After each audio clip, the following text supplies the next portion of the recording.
commencer, on va se créer les différentes références pour pouvoir placer ce tuyau. Une esquisse là qui va représenter le semblant de tuyère. Voilà, avec des dimensions totalement arbitraires pour la présentation. Hein. Ensuite, on va créer 3 plans. Un plan de départ du tuyau et 2 plans d'arrivée. Les plans se créent ici, fonction, géométrie des références, plan. Ils sont déjà créés. Donc ici, un premier plan qui est parallèle au plan de droite, décalé de 30 mm en bleu. Un second plan pour l'arrivée du tuyau de dessous qui est parallèle au plan de dessus, décalé de 25 mm, toujours en bleu. Et un troisième plan pour l'arrivée du tuyau sur le côté de la turbine qui est parallèle au plan de face, décalé de 25 mm.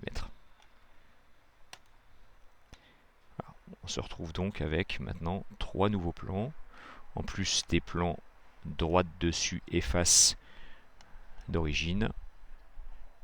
Si on masque maintenant la tuyère, voilà, 3 nouveaux plans. Sur le premier plan, départ tuyau, on crée une esquisse, un simple cercle,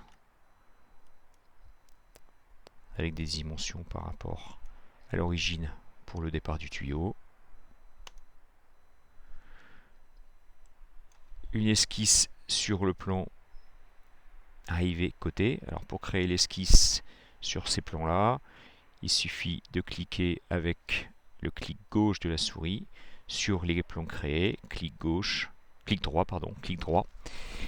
voilà, et créer une esquisse pour créer des esquisses sur ces nouveaux plans.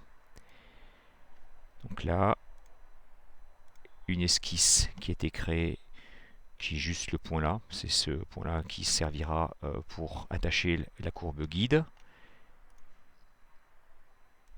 Idem pour le plan de dessous, avec le point qui nous servira d'arrivée. Alors qu'il y a déjà une courbe guide qui a été créée, qui est là. Pour créer courbe guide, esquisse 3D, outil spline. Là, on va faire l'arrivée du tuyau de dessous, le point central sur ce plan là, le point sur le départ tuyau, voilà. Et ensuite il suffit de, avec les outils poignets, de positionner comme on le souhaite la spline, soit à la main, soit en sélectionnant la poignée, le long de l'axe X. Voilà. Idem, je vais rééditer cette spline. Tac, et là je vais dire le long de l'axe Y. Et on peut changer la courbure. Voilà. Ensuite, j'utilise la fonction surface balayée. À droite, on sélectionne le profil qui est le cercle, et comme courbe guide, une des splines. Valider, et on répète, surface balayée, le cercle, la deuxième spline. Voilà. Comme on a utilisé l'outil surface, les épaisseurs sont nulles. Donc maintenant, pour imprimer en 3D, il faut donner un petit peu d'épaisseur. avec l'outil insertion, bossage, épaissir, arbitrairement 1 mm. On choisit la surface, voilà, et on refait la même chose ici, insertion, bossage, épaissir, la deuxième surface, et on valide. Voilà. Voilà le tuyau. Créer. On va masquer ça, ça et ça. Voilà. On peut même masquer toutes les... Voilà le tuyau. Si on veut revoir la tuyère, voilà ce que ça peut donner.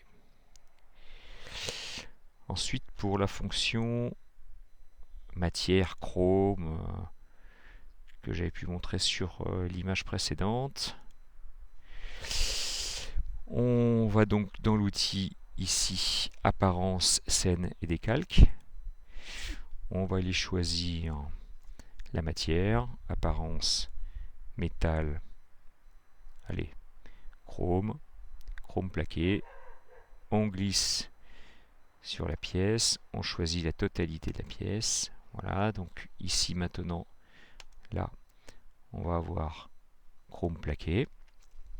Et maintenant, il faut faire le rendu pour avoir le rendu en image de synthèse de ça.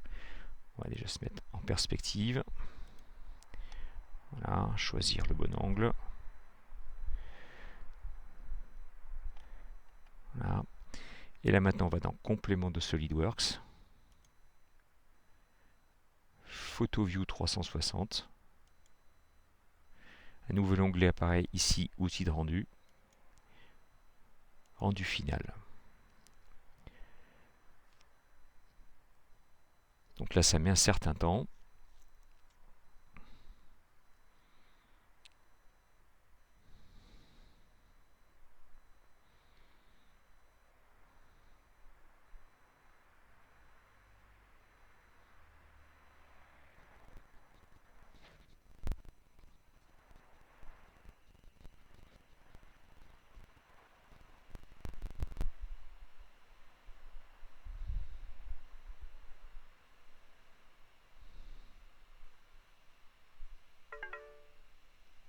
Voilà, c'est fini. Et après, on peut enregistrer.